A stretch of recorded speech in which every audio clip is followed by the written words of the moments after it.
he discussed the fact that they were pretty direct with George Pickens that, hey, we're not going to give you a long-term contract right now. And that sentence by itself, to communicate that as directly as he did was interesting to me. I think we got into this a little bit yesterday. I think this is a guy that needs to show up at some point. And Brian Schottenheimer talked about it today that he does expect for Pickens to be there next week for mandatory minicamp. This is still voluntary OTAs. The Marvion Overshone missed a day or two last week because of his wedding. CeeDee Lamb is missing today because he's got an excused absence.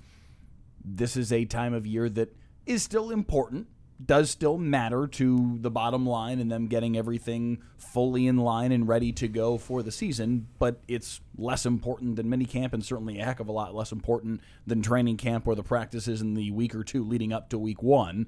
So for him to not be here right now, not the end of the world. They do need him to show up at minimum by training camp, and it sounds like they expect him to be there next week for mandatory minicamp. We'll see if that actually happens. Yeah, they can say they expect all the things they want. That's great. I expect a gold toilet. It doesn't mean I'm getting one. Listen, let's just be honest about the situation. That argument George Pickens and his camp are not enthusiastic about the current state of affairs. A franchise tag is not what they wanted. And to be told they're not going to have a long-term contract? In what world is George like, yeah, sure, that sounds good.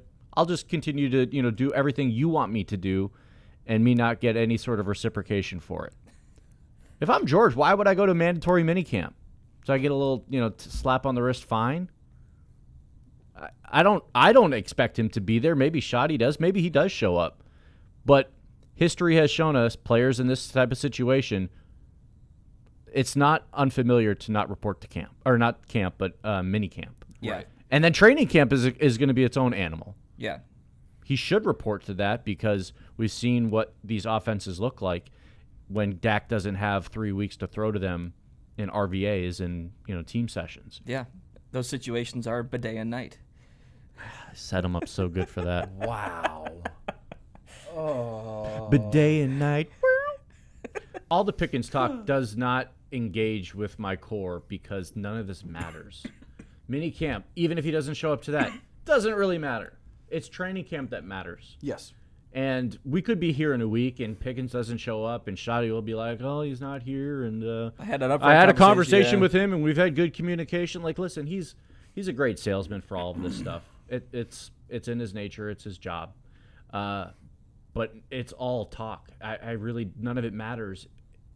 What matters is if the guy is there on the field. And if he's not, then that is the talking point, not expectations, not communications, not we had a conversation, told him we wouldn't be extending him. That's a whole nother thing. Like, he didn't really give much of an answer on that today, just kind of said that, I don't want to reveal too much about that. Yeah. I mean, who really what do you expect Pickens to feel like in that moment? Told him we're not going to extend you and you're going to be right back doing the same thing all over again on a prove-it deal. Why would he be hyped about that? So, again, it comes back to Pickens is not thrilled. Why would he be? And he doesn't have much leverage in the situation, which is why he should report to camp. But minicamp? Why? There's nothing to be... There's not much. There's not enough to be gained by reporting to mandatory minicamp.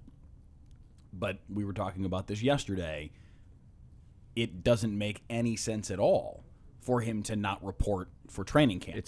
The tag is a different situation, right? Than it is for because he will be past that July 15th deadline. There's nothing to be gained for him by holding out of training camp, other than the only thing I can think of that he could even possibly argue is, I'm making sure I don't get hurt.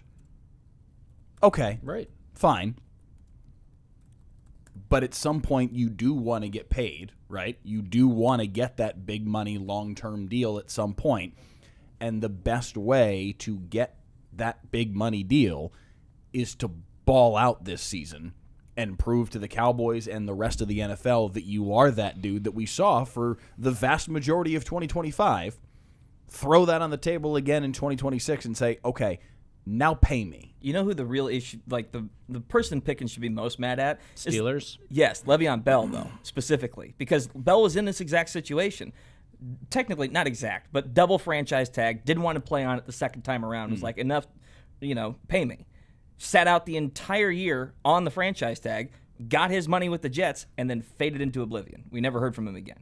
So that's where, like, Pickens' leverage comes from. Fine, you'll have to pay me on the tag, but I just won't play. His problem is Bell's career didn't amount to anything after that. The one person that's really tried to go that nuclear on this thing, it didn't work. Right. Now, granted, That's also the last position in the NFL that probably should do that, right. Oh, 100%. Exactly. which is Yes. adds to that. And going to the Jets is not a prospect for, success. I'm going But to take off a year of my prime and then go to the Jets and play running back. Like that was a losing proposition to begin Right. with. So let's toggle things a little bit because we're getting over on time. We Shocking. got way over on our discussion about the Time Magazine stuff. Oh, that's what set us over. Let's do Sorsby in the second block, and let's talk about the hypothetical world where the Dallas Cowboys do have George Pickens reporting to training camp on the field all season long. Bleacher Report put out a ranking of the best wide receiver cores in the entire NFL. Number 1, Vikings. Justin Jefferson, Jordan Addison, Jawan Jennings, which adding Jawan Jennings to that mix does make it interesting. They had the Cowboys at 2 with CD, George Pickens, and they included Ryan Flanoy in their reasoning, which with the way that he came to life last season. Looked really good last year, yeah. He's got interesting potential to grow even further this year.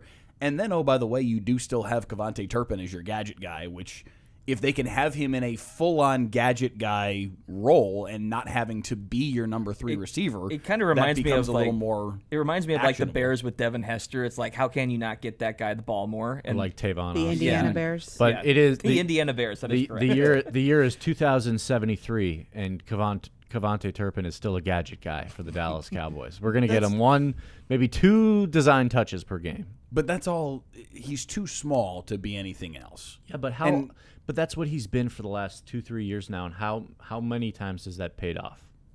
Not enough. In a gadget role. Not enough. But you need it to pay off less if he's not your actual number 3. You don't have to go that far back in time where he had to be their number 3. Now he does with the advent of Ryan Flanoy, you don't need him to be that. You can have him just be that guy that every defensive coordinator that faces you has to go, oh, shoot, that dude. I have to at least be mentally prepared for that dude at some point, or they're going to get me for 87 yards and a touchdown. Well, it's tough because in today's NFL, you're seeing a lot of offenses go back to the 2 tight end formation. The Cowboys maybe not as much just because of what they've got at receiver. And with Flo taking off last year, they really should turn to the 3 receiver set a lot, more than the way the rest of the NFL is migrating. That's a reason why a lot of these teams drafted tight ends this year. They drafted blocking tight ends because they want to run 2 tight end sets. But from a receiver standpoint, the Cowboys should probably buck that trend because if you get Flo, CD, and Pickens all on the field at the same time and probably have CD running out of the slot majority of it, that is so dangerous. And I kind of agree with the list. I mean, you could definitely make the case for them being number 1. Bengals have a good argument as well. Yeah, the Bengals is who they have 3. Yeah, Everyone's defined by the top 2 guys, though. That's really, I would have the Vikings 3. I think the Cowboys clearly have a 1-2 punch that no other team has. Although Chase and Higgins, I mean, to me, it's probably Cowboys 1A, Bengals 1B, and then Vikings. Then Vikings, then maybe Rams is who they've got next on the list. Puka Nacua, Devontae Adams. I guess I'm kind of stunned that Whittington is the 3rd receiver on the Rams. Kind of thinking back on it, like I'm trying to remember, but I guess for the most part it is Nacua and Adams. You know, the hodgepodge. Jaguars more, receiving just the core, 2 there. they're not going to probably get much love on this list because, I don't know. The Jags don't necessarily have a uber star. What are They they? came in 8th. So that's Brian solid. Thomas, Yeah. Kobe That's Myers, not bad. Parker Washington. They're loaded.